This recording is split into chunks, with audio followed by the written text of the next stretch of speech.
Hello guys. Nga pala yan. Anak ko. Nagmamassage siya. Kita nyo naman. Oh, sarap. Ayan siya. Minamassage niya si daddy. Para ma-relax ang mga balikat. Bakit Sam? Bakit yung shoulder ang hinihilot mo? Bakit? Kasi anong ginagawa ni dad sa work? Nagda-drive.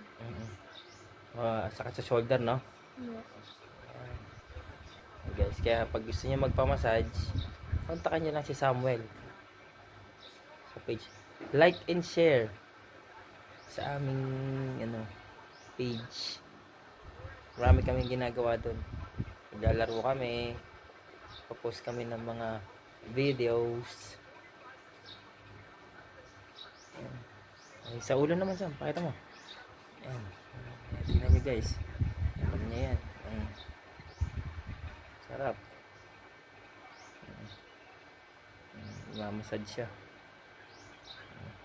para ma-relax si dad. Ayos. Yun lang guys. Bye-bye.